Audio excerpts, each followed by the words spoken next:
ಲೋಕಸಭಾ ಚುನಾವಣೆಯ ನಂತರ ಎರಡನೇ ಬಾರಿಗೆ ಚಿಕ್ಕಬಳ್ಳಾಪುರ ಜಿಲ್ಲಾಡಳಿತ ಭವನದ ಸಂಸದರ ಕಚೇರಿಯಲ್ಲಿ ಸಾರ್ವಜನಿಕರಿಂದ ಅಹವಾಲು ಸ್ವೀಕಾರ ಕಾರ್ಯಕ್ರಮ ನಡೆಸಿದ್ದಾರೆ. ಸಂಸದರಾದ ನಂತರ ವಾರಕ್ಕೊಮ್ಮೆ ಸೋಮವಾರ ಜನಸ್ಪಂದನ ಕಾರ್ಯಕ್ರಮ ನಡೆಸಿ ಜನರ ಸಮಸ್ಯೆಗಳಿಗೆ ಸ್ಪಂದಿಸುವ ಕೆಲಸ ಮಾಡಿದ್ದಾರೆ.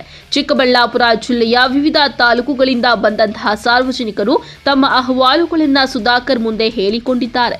ಇದಕ್ಕೆ ತಕ್ಕಂತೆ ಸುಧಾಕರ್ ಅವರು ಆಯಾ ಸಂಬಂಧಪಟ್ಟ ಅಧಿಕಾರಿಗಳಿಗೆ ಸೂಚಿಸಿದ್ದಾರೆ. ಅದೇ ರೀತಿ ಚಿಕ್ಕಬಳ್ಳಾಪುರ ತಾಲೂಕಿನ ದೊಡ್ಡ ಕೀರಗಂಬಿ ಗ್ರಾಮದ ಯುವಕ ನವೀನ್ ಎಂಬುವವರು ಸುಮಾರು ವರ್ಷಗಳಿಂದ ಲಿವರ್ ಸಮಸ್ಯೆಯಿಂದ ಬಳಲುತ್ತಿದ್ದು ಚಿಕಿತ್ಸೆ ಪಡೆಯುತ್ತಿದ್ದ. ಆದರೆ ಸುಮಾರು ವರ್ಷಗಳಿಂದ ಚಿಕಿತ್ಸೆ ಪಡೆಯುವುದೇ ಬಿಟ್ಟಿದ್ದಾರೆ. ಆದರೆ ವಿಪರ್ಯಾಸ ಎಂದರೆ ಚಿಕಿತ್ಸೆ ಪಡೆಯದೆ ಇದುವರೆಗೂ ಇರುವುದೇ ದೇವರ ಕೃಪೆ ಎಂದು ತಿಳಿದು ಸಂಸದ ಸುಧಾಕರ್ ಆಯಾ ಸಂಬಂಧಿಸಿದ ಆಸ್ಪತ್ರೆಯ ಸರ್ಜನ್ಗಳಿಗೆ ಕರೆ ಮಾಡಿ ಅವರಿಗೆ ಬೇಕಾದ ಚಿಕಿತ್ಸೆ ನೀಡಲು ಸ್ಥಳದಲ್ಲೇ ವ್ಯವಸ್ಥೆ ಮಾಡಿ ಶಸ್ತ್ರಚಿಕಿತ್ಸೆ ಪಡೆಯುವಂತೆ ಹೇಳಿದ್ದಾರೆ. ಅವರಿಗೆ ಲಿವರ್ ಇನ್ಫೆಕ್ಷನ್ ಆಗಿದೆ. ಅವರಿಗೆ ಕಳೆದ ವರ್ಷನೇ ಪಾಪ ಲಿವರು ಕಸಿ ಮಾಡಿಸ್ಕೋಬೇಕು ಅಂತ ಹೇಳಿದರೆ ಟ್ರಾನ್ಸ್ಪ್ಲಾಂಟೇಷನ್ ಆಗಬೇಕು ಅಂತ ಹೇಳಿತ್ತು. ಅದರ ವಿಷಯವಾಗಿ ಅವರ ಮನೆಯವರ ಹತ್ರ, ಅವರ ಸಹೋದರರ ಹತ್ರ, ರೋಗಿಯ ಜೊತೆ ಕೂಡ ಅಲ್ಲಿನ ವೈದ್ಯರು ಕೌನ್ಸಿಲಿಂಗನ್ನು ಕೂಡ ಮಾಡಿದ್ದಾರೆ, ಆಗಲೇಬೇಕು ಅಂತ. ಆದರೆ 1 ವರ್ಷ ತಡ ಮಾಡಿ ಇವತ್ತು ನನ್ನ ಹತ್ರ ಬಂದಿದ್ದಾರೆ. ಆದರೂ ಕೂಡ ನಾನು ನೆಫ್ರೋಇರಾಲಜಿ ನಮ್ಮ ಏನಿದೆ ನಮ್ಮ ಇನ್ಸ್ಟಿಟ್ಯೂಟು ಗ್ಯಾಸ್ಟ್ರೋಎಂಟ್ರಾಲಜಿ ಬಿಲ್ಡಿಂಗ್ ಏನಿದೆ ನಮ್ಮ ನಿರ್ದೇಶಕರಿಗೆ ಪತ್ರನೂ ಬರೆದು ಅವರನ್ನು ಖುದ್ದಾಗಿ ನಾನೇ ಮಾತನಾಡಿ ಅವರಿಗೆ ಸೂಕ್ತ ರೀತಿಯಲ್ಲಿ ಅವರಿಗೆ ಚಿಕಿತ್ಸೆ ಅವಶ್ಯಕತೆ ಇದ್ದರೆ ಚಿಕಿತ್ಸೆ, ಶಸ್ತ್ರಚಿಕಿತ್ಸೆ ಅವಶ್ಯಕತೆ ಇದ್ದರೆ ಮಾಡಿ ಆ ಕಸಿಯನ್ನು ಮಾಡಿಕೊಡ್ಬೇಕು ಅಂತೇಳಿ ಅವ್ರಿಗೆ ಮನವಿ ಮಾಡ್ತೀನಿ. ಭಾಳ ತಡವಾಗಿ ಬಂದಿದ್ದಾರೆ, ನೋಡಬೇಕು ಯಾವ ರೀತಿ ಪ್ರಾಗ್ನೋಸಿಸ್ ಇರುತ್ತೆ, ಯಾವ ರೀತಿ ಟ್ರೀಟ್ಮೆಂಟ್ ಆಗುತ್ತೆ ಅಂತೇಳಿ. ಭಾಳ ಸಣ್ಣ ಹುಡುಗ, 28 ವರ್ಷ, 26 ಇಯರ್ಸ್, 26 ವರ್ಷ ಹುಡುಗ ಈ ಥರ ಆಗಿದೆ.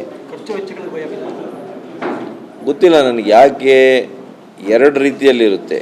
ನಮ್ಮ ಸರ್ಕಾರಿ ವ್ಯವಸ್ಥೆಯಲ್ಲಿ ಹಣ ಏನು ಭಾಳ ಆಗಲ್ಲ, ಯಾಕೆಂದರೆ ಅದು one of the finest institutes. ನಮ್ಮ ಗ್ಯಾಸ್ಟ್ರೋಎಂಟ್ರಾಲಜಿ ಏನಿದೆ ನಮ್ಮ ಕಾಲದಲ್ಲಿ ಅದನ್ನು ಇನ್ನೂ ಕೂಡ ವಿಸ್ತರಣೆ ಮಾಡಿ ಒಳ್ಳೆ ಸಂಸ್ಥೆ ಅದು.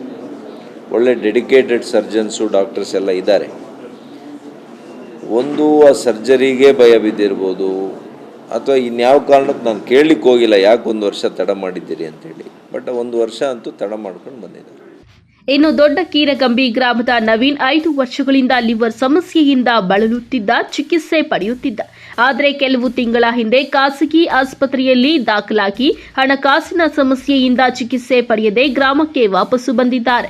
ಆದರೆ ಇದು ಹೀಗೆ ಇದ್ರೆ ತುಂಬಾ ತೊಂದರೆಯಾಗುತ್ತದೆ ಎಂದು ತಿಳಿದು ಸಂಸದ ಸುಧಾಕರ್ ಬಳಿ ಬಂದು ಹೇಳಿಕೊಂಡಾಗ ಡಾಕ್ಟರ್ಗಳನ್ನ ಸಂಪರ್ಕ ಮಾಡಿದ್ದಾರೆ, ಪತ್ರವೊಂದನ್ನ ಕೊಟ್ಟಿದ್ದಾರೆ. ಅದನ್ನ ತೆಗೆದುಕೊಂಡು ಹೋದ್ರೆ ಉಚಿತ ಚಿಕಿತ್ಸೆ ನೀಡುತ್ತಾರೆ ಎಂದಿದ್ದಾರೆ. ಬಹಳ ಖುಷಿ ಆಗ್ತಿದೆ. ಆ ದೇವರು ಅವರಿಗೆ ಮತ್ತಷ್ಟು ಜನ ಸೇವೆ ಮಾಡಲು ಶಕ್ತಿ ಕೊಡಲಿ ಎಂದು ಆಶಿಸಿದ್ದಾರೆ. ಅವರು ದೊಡ್ಡ ಕಿರಿಗೆಂಬೆ ನವೀನ್ ಅಂತೇಳಿ, ಅವ್ರದ್ದು ಒಂದು 5 ವರ್ಷದಿಂದ ಲಿವರ್ ಪ್ರಾಬ್ಲಮ್ಮು. 5 ವರ್ಷದಿಂದ ತೋರಿಸಿದ್ದಾರೆ.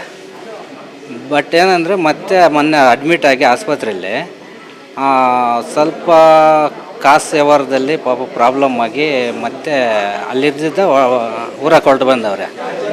ಬಟ್ ಏನಂದರೆ ಈಗ ನಾವು ಇಲ್ಲಿ ಕರೆದು ಸಾಹೇಬ್ರನ್ನ ಮಾತಾಡಿ ಸಾಹೇಬರು ಏನು ಲೆಟ್ರ್ ಕೊಡ್ತೀವಿ ಅಂತ ಹೇಳಿದ್ದಾರೆ. ಆ ಲೆಟ್ರ್ ತಗೊಂಡೋಗಿ ಅಲ್ಲಿ ಆಪ್ರೇಷನ್ ಮಾಡಿಸಿ ಮತ್ತೆ ನೋಡ್ಕೊಂಡು ಬರವ ಅಂತ ಹೇಳಿದ್ರು ಸರ್. ಇಲ್ಲ ಏನು ಉಚಿತವಾಗಿ ಮಾಡಿಸ್ತಾರಂತ ಅಥವಾ ಏನಂತ ಹೇಳಿ ಉಚಿತವಾಗಿ ಮಾಡಿಸ್ತೀನಿ ಅಂತ ಹೇಳಿದ್ದಾರೆ ಸಾಹೇಬರು. ಫ್ರೀಯಾಗ ಎಲ್ಲ ನಂದೇ ಇರಲಿ, ನಾನೇ ಎಲ್ಲ ಇದ್ದು ನಾನೇ ತೋರಿಸ್ಕೊಟ್ಟು ಆಪ್ರೇಷನ್ ಮಾಡಿಸ್ಕೊಡ್ತೀನಿ ಅಂತ ಸಾಹೇಬ್ರು ಹೇಳಿದ್ದಾರೆ. ಈಗ ಏನು ಹೇಳಕ್ಕೆ ಬಯಸ್ತೀರ ಸರ್? ಅಷ್ಟು ಮಾತ್ರ ಆಗಿಬಿಟ್ರೆ ನಮ್ಮ ಸಾಹೇಬ್ರಿಗೆ ಧನ್ಯವಾದಗಳು ಹೇಳ್ತೀವಿ. ಪಾಪ ಒಂದು ಜೀವ ಉಳಿಸ್ತಾರಲ್ಲ ಸರ್, ಆ ಜೀವ ಉಳಿಸಿದ್ರೆ ನಮಗೂ ಒಳ್ಳೇದಲ್ಲ, ಸಾಹೇಬ್ರಿಗೂ ಒಳ್ಳೇದಾಗಲಿ ಅಂತೇಳಿ ನಾವು ಬಯಸ್ತೀವಿ. ನಿಮ್ಮ ಹೆಸರನ್ನ? ದೊಡ್ಡ ನರಸಿಂಹಪ್ಪ ಅಂತೇಳಿ. ಕಳವಾರ ಅರುಣ್, MMTV ನ್ಯೂಸ್, ಚಿಕ್ಕಬಳ್ಳಾಪುರ.